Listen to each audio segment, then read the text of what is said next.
Hello दोस्तों, सभी को नमस्कार। आइए बात करते हैं कक्षा 8वीं की एनसीईआरटी साइंस ये चैप्टर 9वां है दोस्तों कि जंतुओं में जनन। आइए पढ़ते हैं इसके बारे में कि आइए पढ़ते हैं इसके बारे में। आपने पाचन, संचरण एवं श्वसन प्रक्रम के बारे में पिछली कक्षा में पढ़ा था। तो क्या आपको इनके विषय में याद है कि ये प्रक्रम या प्रत्येक जीव को या उत्तरजीविता के लिए आवश्यक है? तो आप पौधे में जनन के प्रक्रम के विषय में भी पढ़ चुके हैं। जनन जाति स्पीसीज को की निरंतरता बढ़ाने के लिए आवश्यक है। कल्पना कीजिए कि यदि जीव प्रजनन नहीं करते तो क्या होता है। आप इस बात को मानेंगे कि जीवों में जनन का विशेष महत्व है, क्योंकि यह एक जैसे जीवों में पीढ़ी दर पीढ़ी निरंतरता बनाए रखना सुनिश्चित करता है। आप पिछली कक्षा में पौधों में जनन के विषय में पढ़ ही चुके हैं। तो इस अध्याय में हम जानेंगे कि जंतु किस प्रकार जनन करते हैं। आइए 9.1 जानते हैं कि जनन की विधियाँ पढ़ते हैं कि क्या आपने विभिन्न जंतुओं के बच्चों को देखा है। तो कुछ जंतुओं के बच्चों के नाम इस सारणी 9.1 में भरने का प्रयास कीजिए, जैसा कि क्रम संख्या 1 से 1 एवं 5 में उदाहरण देकर दर्शाए गए हैं। तो आपने विभिन्न जंतुओं के बच्चों का जन्म होते हुए देखा होगा। क्या आप बता सकते हैं कि चूजे और इल्ली या कैटरपिलर किस प्रकार जन्म लेते हैं, और बिलोटे और पिल्ले का जन्म किस प्रकार होते हैं? और क्या आप सोचते हैं कि जन्म से पहले जीव वैसे ही दिखाई देते थे जैसे कि वो अब दिखाई देते हैं? तो आइए पता लगाते हैं कि पौधों की ही तरह जंतुओं में भी जनन की 2 विधियाँ होती हैं। पहला है लैंगिक जनन, दूसरा है अलैंगिक जनन।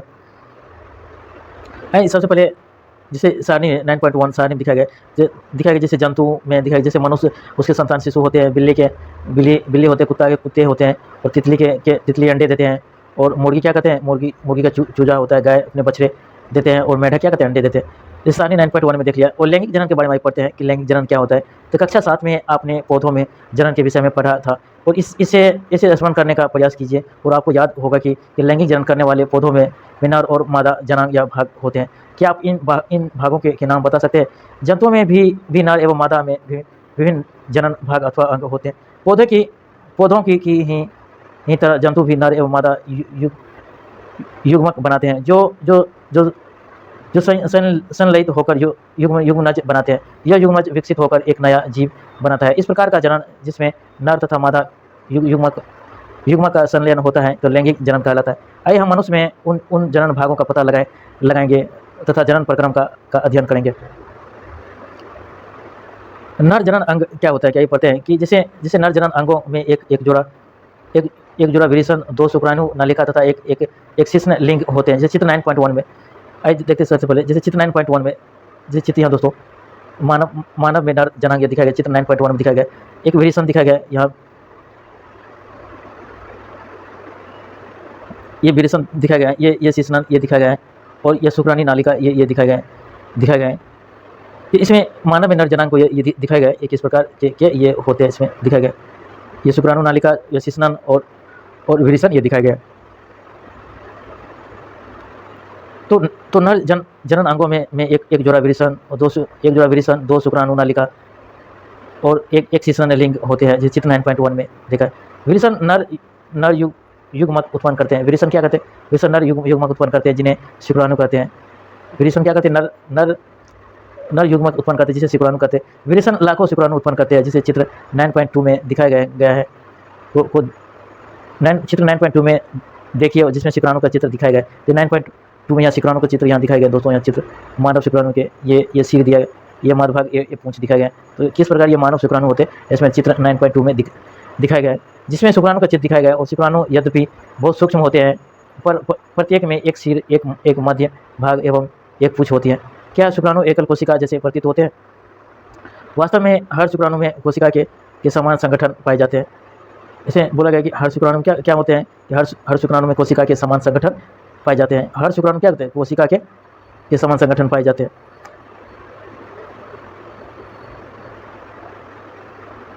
हर शुक्राणु में कोशिका के समान संगठन पाए जाते हैं। शुक्राणु में भी पूंछ किस काम में आते हैं? शुक्राणु को आगे बढ़ने में पूंछ उसके काम आते हैं दोस्तों। तो जब भी शुक्राणु की क्या होता है कि मादा के अंडाणु में प्रवेश करते हैं, तो वो पूंछ उसके आगे बढ़ने में काम आते हैं। आइए पढ़ते हैं मादा जनन का अंग के बारे में पढ़ते हैं कि मादा जननांगों में एक जोड़ी अंडाशय और अंडवाहिनी या डिंब वाहिनी तथा गर्भाशय होता है। इसमें क्या बोला, इससे मादा जनन अंग में क्या होता है कि मानव में मादा जनन को दिखाया गया है। किस प्रकार कि मानव में मादा जनांग होते हैं, कि मादा जनन अंग दिखाया गया। तो मादा जनांगों में एक जोड़ी अंडाशय और अंडवाहिनी या डिंब वाहिनी का गर्भाशय होता है।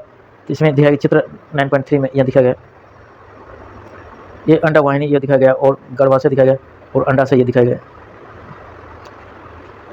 तो आइए पढ़ते हैं इसके बारे में। इसमें बोला गया कि मादा जनांग में एक जोड़ी अंडाशय और अंडवाहिनी डिंब जिसे डिंब वाहिनी कहते हैं, इसका गर्भाशय एक 3 चीज इसमें दिखाया गया। जो चित्र 9.3 में मानव मादा जनांग दिखाया गया। अंडाशय मादा युग्मक या उत्पन्न करते हैं। अंडाशय क्या करते हैं? मादा युग्मक उत्पन्न करते हैं अंडाशय, जिसे अंडाणु या डिंब कहते हैं।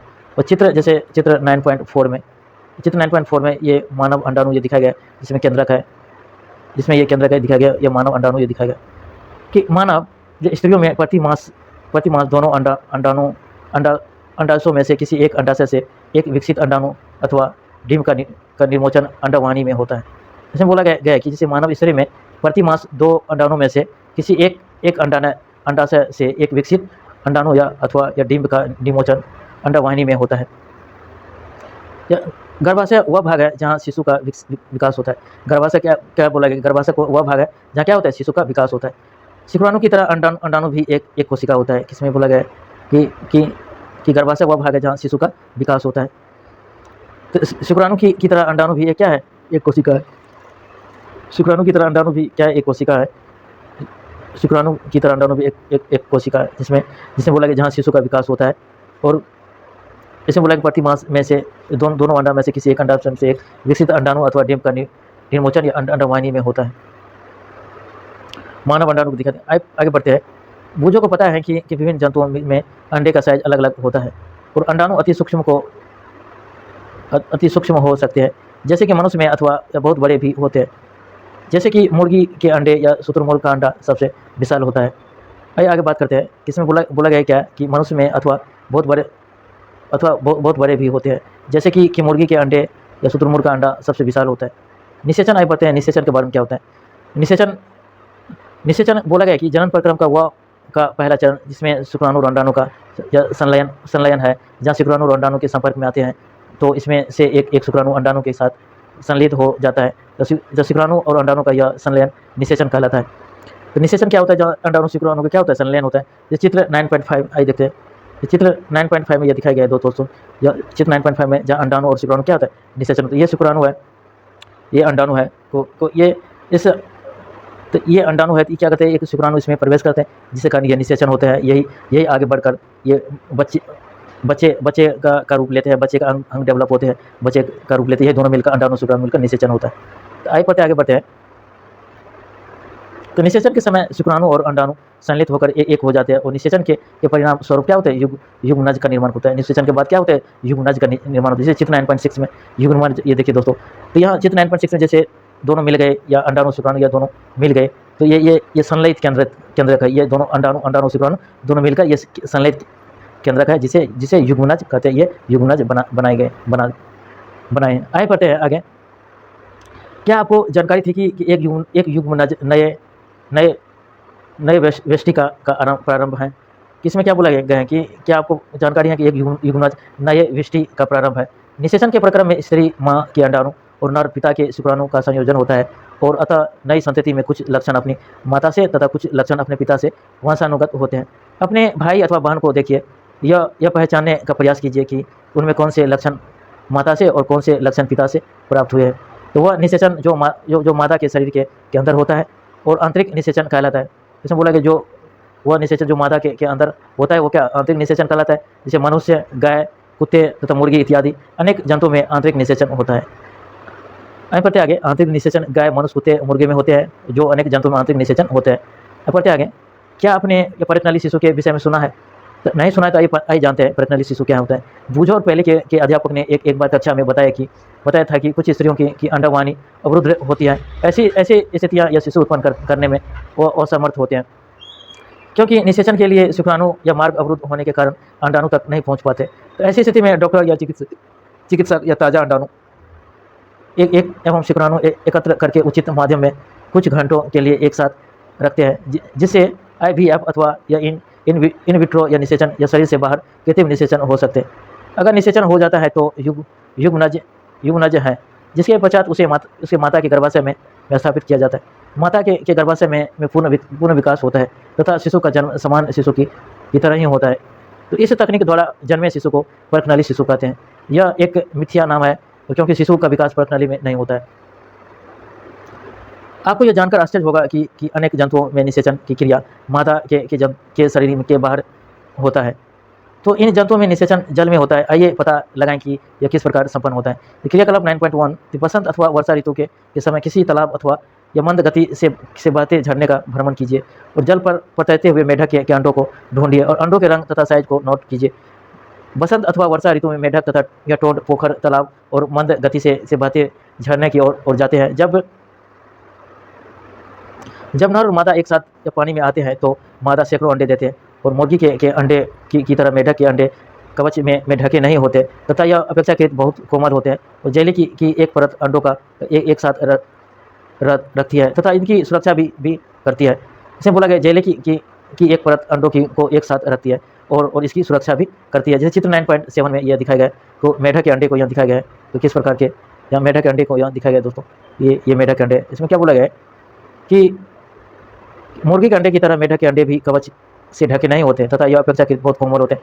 कि मेढक के अंडे क्या होते हैं, अपेक्षाकृत मुर्गी के अंडे से कोमल होते हैं और जेली की एक परत अंडों को एक साथ रखती है। जेली की एक परत क्या कहते हैं, अंडों को एक साथ रखती है और तथा इसकी सुरक्षा भी करती है। ये चित्र 9.7 में मेढक के अंडे यहाँ दिखाए गए। चित्र 9.7 में मादा जैसे ही अंडे देती है तो नर उस पर शुक्राणु छोड़ देते हैं। इसमें क्या बोला है कि मादा जैसे अंडे देते हैं, नर क्या करते हैं, उस पर शुक्राणु छोड़ देते हैं और प्रत्येक शुक्राणु अपनी लंबी पूंछ की सहायता से जल में इधर उधर तैरते रहते हैं और शुक्राणु और अंड कोशिका के संपर्क में आते हैं जिसके फलस्वरूप निषेचन होता है। इस प्रकार का निषेचन जिसमें नर एवं मादा युग्मनज का संलयन मादा के शरीर के बाहर होता है तो बाह्य निषेचन कहलाता है, जिसे बाह्य निषेचन कहलाता है। तो बाह्य निषेचन क्या होता है कि इस प्रकार का निषेचन जिसमें नर एवं मादा युग्मनज का संलयन मादा के शरीर के बाहर होता है तो उसे बाह्य निषेचन कहता है। जैसे यह मछली, स्टारफिश जैसे जलीय प्राणियों में भी होता है। मछली और स्टारफिश जलीय प्राणियों में बाह्य निषेचन होता है, जिससे मेढक में होता है। मछली और मेढक एक साथ सैकड़ों अंडे क्यों देते हैं जबकि मुर्गी एक साथ में केवल एक ही अंडा ही देती है। यद्यपि यह जंतु सैकड़ों अंडे देते हैं तथा लाखों शुक्राणु निमोचित करते हैं, सारे अंडों का निषेचन नहीं होता है और वह नया जीव नहीं बन पाते। इसका कारण यह है कि अंडे एवं शुक्राणु निरंतर जल की गति और वायु एवं वर्षा से प्रभावित या अनावरित होते रहते हैं। तालाब में या दूसरे ऐसे जंतु भी होते हैं जो इन अंडों का भोजन करते हैं। अतः अंडा कोशिकाओं एवं शुक्राणु का बड़ी संख्या में उत्पन्न होना आवश्यक है ताकि उनमें से कुछ में निषेचन या सुनिश्चित किया जा सके। आइए आगे बढ़ते हैं।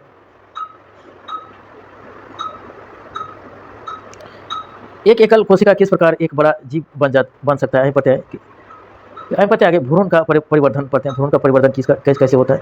जब निषेचन के परिणाम स्वरूप युग्मनज बनता है। निषेचन परिणाम क्या, युग्मनज बनता है जो विकसित होकर भ्रूण में परिवर्तित हो जाता है। ये चित्र 9.81 में दिखाया गया है।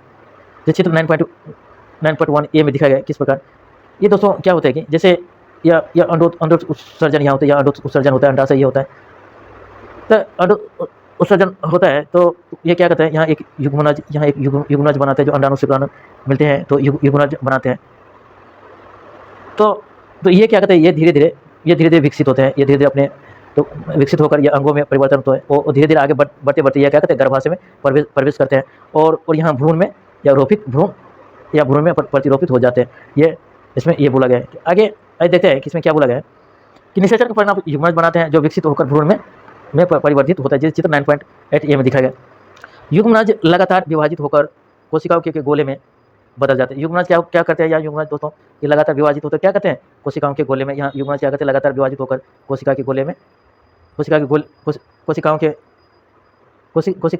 परिवर्तित हो जाते हैं, कोशिका गोले में बदल जाते हैं। तो चित्र 9.8 बी में दिखाया गया है। देखते हैं ये चित्र 9.8 बी में यहाँ दिखा दो दोस्तों।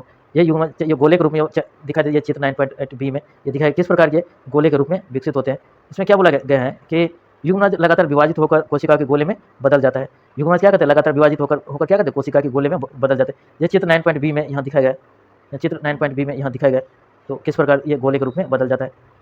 तत्पश्चात कोशिकाएं समूहीकृत होने लगती हैं। क्या करते हैं, कोशिकाएं क्या करती है, समूहीकृत होने लगती है और तथा विभिन्न ऊतकों और अंगों में परिवर्तित हो जाते हैं। और इसमें बोला गया है कि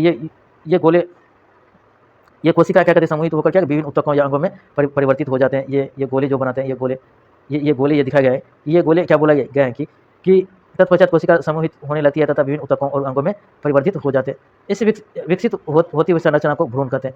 ये बोला गया विकसित होती हुई संरचना को क्या कहते हैं कि इसमें ये गर्भाशय में यहाँ विकसित होती भ्रूण है, तो ये विकसित हुई संरचना को क्या कहते हैं, भ्रूण कहते हैं।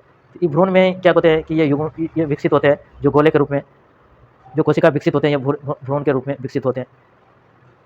जिसमें क्या होता है कि दोस्तों कि इसमें क्या बोला गया, निषेचन के परिणामस्वरूप युग्मनज बनाता है जो विकसित होकर भ्रूण में परिवर्तित हो जाता है। ये चित्र 9.8 ए में देख लिया था। और युग्मनज लगातार विभाजित होकर क्या करते हैं, तो कोशिका के गोले में बदल जाता है, जैसे चित्र 9.8 बी में तो देख लिया था हमने। और तत्पश्चात क्या करते हैं, समूहीकृत होने लगती है तथा विभिन्न ऊतकों और अंगों में परिवर्तित हो जाते हैं। इस विकसित होते हुए संरचना क्या कहते हैं, ये भ्रूण कहते हैं।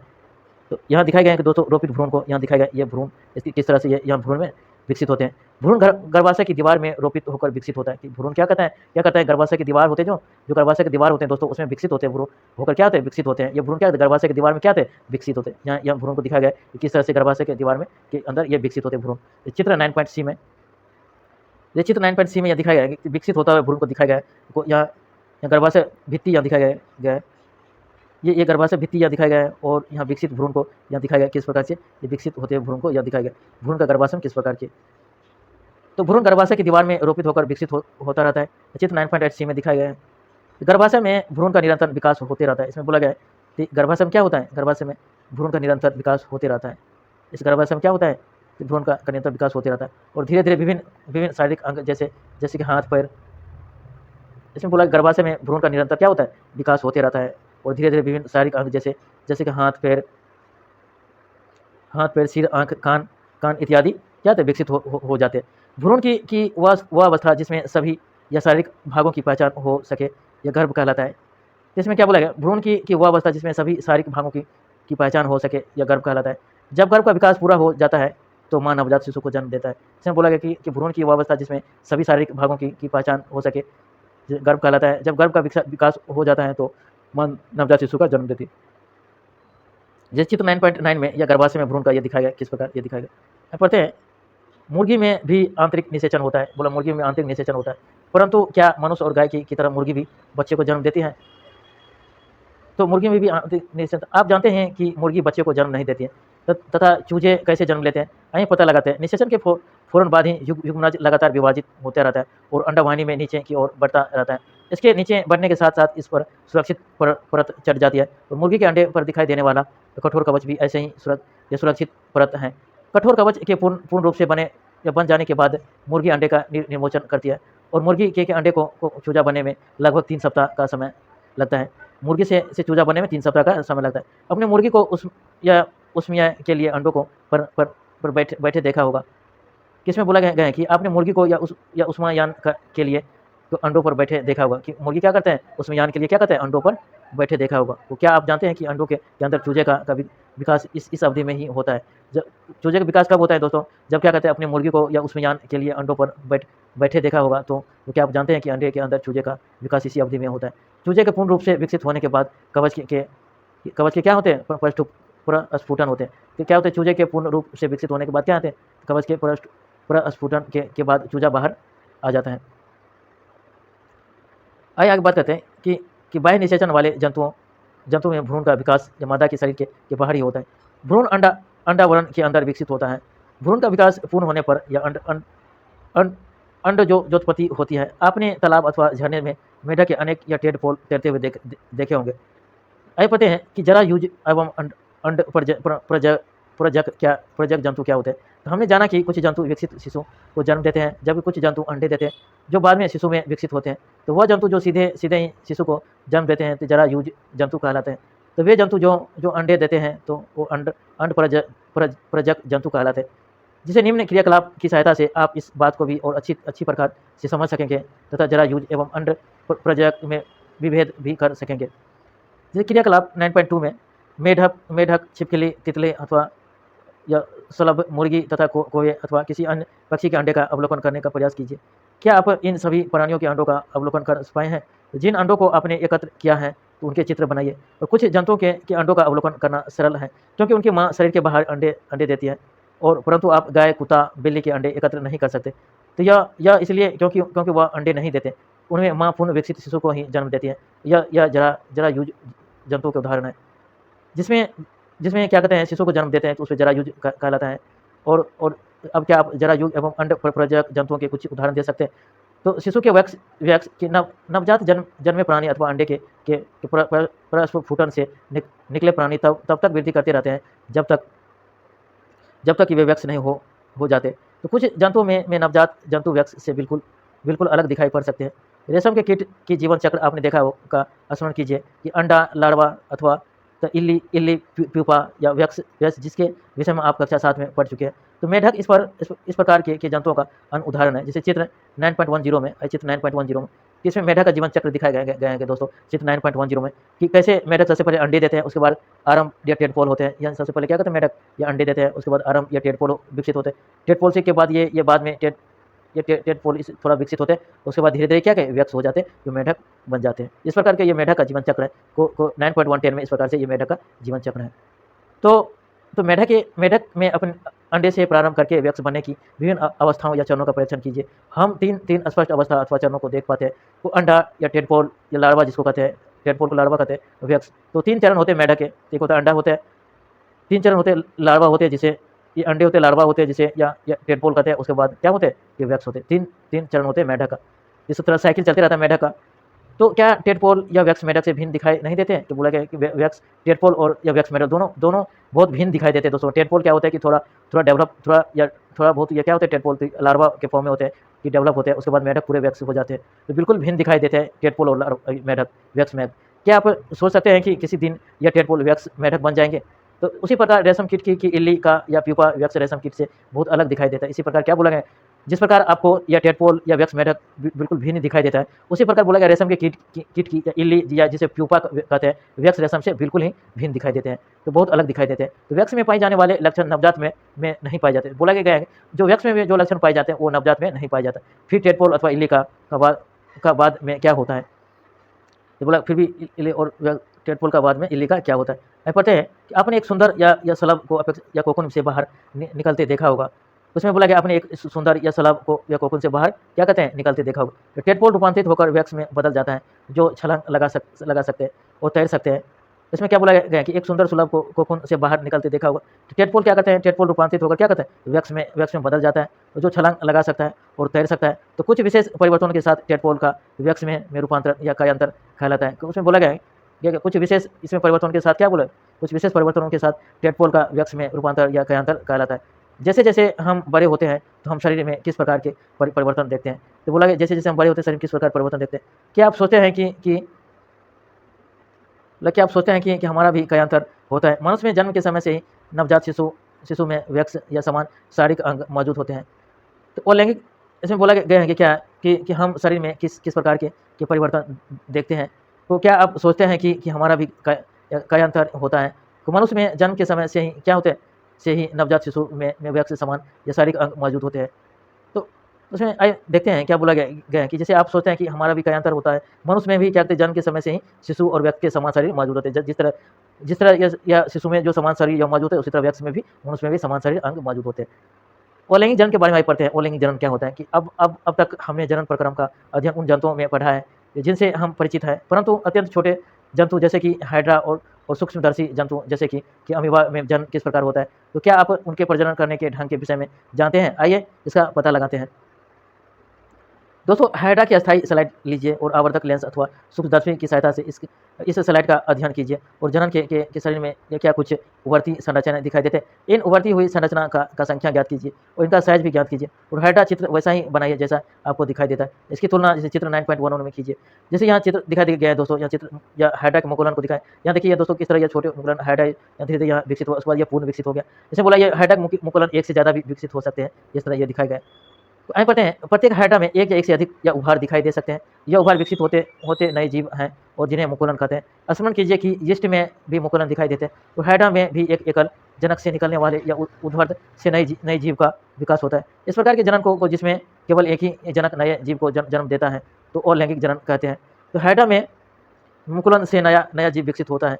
तो इसलिए तो इसीलिए इस प्रकार के जनन को मुकुलन कहते हैं। इसमें क्या बोला गया, हैड्रा मुकुलन से नया जीव विकसित होता है। इस प्रकार के जनन को क्या कहते हैं, मुकुलन के एग्जाम्पल जैसे हैड्रा हो गया, तो इसका आपको एग्जाम में पूछा जा सकता है। को इस प्रकार के जनन को जिसमें केवल एक ही जनक जीव को जन्म देता है, इसे अलैंगिक जन्म कहते हैं। तो जैसे हैड्रा में मुकुलन का नया जीव विकसित होता है, तो आपसे एग्जाम पूछा जा सकता है अलैंगिक जनन में हैड्रा का मुकुलन किस प्रकार ये विकसित होते हैं। तो आपसे एग्जाम पूछा कौन सा अलैंगिक जनन होते हैं। अलैंगिक जनन की अन्य विधि अमीबा में भी दिखाई देते हैं। जैसे आइए देखें कि यह कैसे होता है। कि आप अमीबा को संरचना के विषय में पढ़ चुके हैं, तो आपको स्मरण होगा कि अमीबा एक कोशिका होता है। जैसे चित्र 9.12 में या चित्र 9.2 में यहाँ दिखाया गया है कि दोस्तों किस प्रकार ये अमीबा एक में पहले एक केंद्रक है। जैसे पहला यहाँ एक केंद्रक है, पहला यहाँ केंद्रक विभाजित होते हुए दिखाई दिया है। यहाँ बिल्कुल दो केंद्रक अलग हो गए हैं। इसमें ये दिखाया इस तरह से ये अमीबा या दो संतति अमीबा या बन गया। यहाँ देखिए दोस्तों, दो संतति अमीबा बन गया। अमीबा के दुखंडन के द्वारा ये एक केंद्रक यहाँ, एक केंद्रक वहाँ, तो दो संतति यहाँ अमीबा बन गए। अमीबा में दुखंडन को ये दिखाया गया है। तो इसमें बोला गया, आप अमीबा की संरचना के विषय में पढ़ चुके हैं कि आपको स्मरण होगा कि अमीबा एक कोशिका होता है तथा चित्र 9.12 में इसमें केंद्र के दो भागों विभाजित होते हैं से जनन क्रिया प्रारंभ होता है। तो चित्र 9.12 में इसके बाद भी दो भागों या कोशिकाओं में बढ़ जाते हैं, जिसके प्रत्येक भाग में केंद्रक होता है। जो चित्र 9.12 में सी में दिखाया गया है, तो सी में दिखाया गया परिणाम स्वरूप एक जनक दो अमीबा बनते हैं। और चित्र 9.12 डी में दिखाया गया कि इस प्रकार के अलैंगिक जनन को, जिसमें जीव विभाजित होकर दो संतति उत्पन्न करता है, जिसे दुखंडन कहलाता है। आप पता है कि मुकुलन और दुखंडन के अतिरिक्त कुछ अन्य विधियां भी हैं जिनके द्वारा एक जीव संतति जीवों का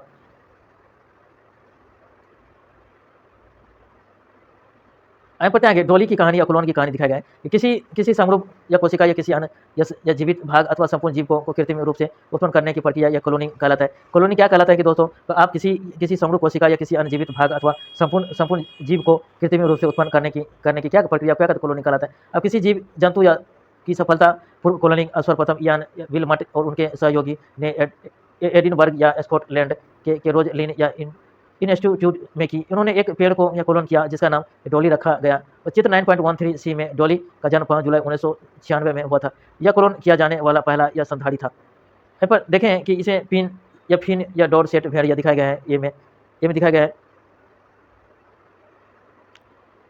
ए में दिखाया गया है कि फिन डॉट सेट या भेड़ दिखाया गया। बी में स्कॉटिश ब्लैक फेस ई दिखाया गया और या सी में डॉली या दिखाया गया।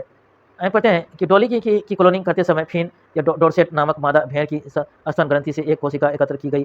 और चित्र 9.13 ए में दिखाया गया है कि उसी समय या स्कॉटिश ब्लैक ईस्ट ने एक अंडकोश भी एकत्र की गई। चित्र 9.13 बी में अंड कोशिका से केंद्र को हटा दिया गया और तत्पश्चात फिन या डॉर्सेट भेड़ की स्तन ग्रंथि से ली गई कोशिका के केंद्रक या स्कॉटिश या ब्लैक फेस ईवी के केंद्रक विभिन्न या अंडकोश में स्थापित किया गया। इस प्रकार उत्पन्न या अंड कोशिका को स्कॉटिश या ब्लैक फेस ईवी से रोपित किया गया। अंड कोशिका का विकास एवं परिवर्तन समान रूप से हुआ तथा अंततः डॉली का जन्म हुआ। यद्यपि स्कॉटिश या ब्लैक फेस ईवी के डॉली को जन्म दिया था, परंतु डॉली फिन या डॉर्सेट भेड़ के समरूप थी, जिसे केंद्रक लिया गया था, क्योंकि स्कॉटिश या ब्लैक फेस ईवी के केंद्रक को अंड कोशिका से हटा दिया गया था। अतः डॉली में स्कॉटिश या ब्लैक फेस ईव का कोई भी लक्षण या परिलक्षित नहीं हुआ। डॉली एक फिन या डॉर्सेट भेड़ की स्वस्थ कॉलोन की जिसने प्राकृतिक लैंगिक जनन द्वारा उनके या संततियों को जन्म दिया। दुर्भाग्य से फेफड़ों के रोग के कारण 14 फरवरी 2003 को डॉली की मृत्यु हो गई और डॉली के बाद स्तनधारियों के कॉलोन बनाने के अनेक प्रयास किए गए, परंतु बहुत तो जन्म से पहले ही मर गए तथा कुछ जन्म के बाद भी मृत्यु हो गए। कॉलोन वाले जंतुओं में अक्सर जन्म के समय ही अनेक विकृतियाँ होती हैं। आइए दोस्तों, आपने क्या सीखा इसके बारे में जानते हैं कि जंतु दो विधियों द्वारा प्रजनन करते हैं, लैंगिक और अलैंगिक द्वारा करते हैं। और नर जंतु एवं मादा युग्मक के संलयन द्वारा जन को लैंगिक जनन कहते हैं। अंडाशय अंडवाहिनी एवं गर्भाशय मादा की जननांग है और नर के जनांग विरिसान और शुक्राणु नली एवं शिश्न। और अंडाशय मादा युग्मक उत्पन्न करते हैं जिसमें अंडाणु अथवा अंडा कोशिका कहते हैं। विरिसान नर युग्मन उत्पन्न करते हैं जिसे शुक्राणु कहते हैं। अंडाणु एवं शुक्राणु का संलयन निषेचन कहलाता है। निषेचित अंडा युग्मनज कहलाता है। मादा के शरीर के अंदर होने वाले निषेचन को आंतरिक निषेचन कहते हैं। यह मनुष्य एवं अन्य जंतुओं जैसे कि मुर्गी, गाय एवं कुत्ते इत्यादि में होता है। वह निषेचन जो मादा के शरीर के बाहर होता है बाह्य निषेचन कहलाता है। यह मेढक, मछली, स्टोरशिप इत्यादि में दिखाई देता है। तो युग्मनज में अनेक विभाजित होते हैं और तथा भ्रूण बनाता है। तो भ्रूण गर्भाशय की दीवार में स्थापित होता है जहाँ उसकी वृद्धि एवं या परिवर्धन होता है। भ्रूण की वह अवस्था जिसमें उसके सभी शारीरिक भाग विकसित होकर या पहचान योग्य हो जाते हैं, तो उसे यह गर्भ कहते हैं। मनुष्य, गाय एवं कुत्ते जैसे जैसे जंतु जो जो शिशु को जन्म देते हैं उन्हें जरा जरा यूज जंतु कहते हैं। और मुर्गी, मेढक, छिपकली, तितली जैसे जंतु जो अंडे देते हैं उसे अंड प्रजनक जंतु कहलाते हैं। लार्वा का कुछ अग्र परिवर्तनों द्वारा वयस्क जंतु में बदलने की प्रक्रिया या कायांतर कहलाती है। कायांतर क्या कहलाता है कि जैसे उग्र या परिवर्तनों द्वारा वयस्क में जंतु में बदलने की प्रक्रिया क्या कायांतर कहलाता है। कि जन्म का वह प्रकार जिसमें केवल एक ही जीव भाग लेता है तो वह लैंगिक जनन कहलाता है। हाइड्रा में मुकुलन द्वारा एक जीव का विकास होता है। इस प्रकार के तो लैंगिक जनन को मुकुलन कहते हैं। तो अमीबा स्वयं दो भागों में विभाजित होकर संतति उत्पन्न करता है। इस प्रकार के अलैंगिक प्रजनन को द्विखंडन कहते हैं। तो दोस्तों आपने इसके बारे में पढ़ लिया, एक बार दोबारा इस वीडियो को देखना, इसको रिवीजन करना, इसको प्रैक्टिस करना। इसका स्क्रीनशॉट ले लो दोस्तों, तो मैं धीरे धीरे स्लाइड कर रहा हूँ, इसका स्क्रीनशॉट ले लो, इसका स्क्रीनशॉट ले लो दोस्तों, इसका स्क्रीनशॉट ले लो, इसको प्रैक्टिस करना। आप जब तक प्रैक्टिस नहीं करेंगे तो आप कुछ नहीं सीख पाएंगे इस चैप्टर में। एक बार वीडियो को देखना, एक बार रिवीजन करना, इसको स्क्रीनशॉट ले लो। ये क्रियाकलाप दिया गया है, इसको पढ़ना दोस्तों, इसको समझना, पढ़ना क्रियाकलाप तो इंपॉर्टेंट नहीं, इसको पढ़ना और इसके बारे में जानना। क्रियाकलाप आपके लिए बहुत इंपॉर्टेंट है, थोड़ा इसके बारे में जानना, पढ़ना।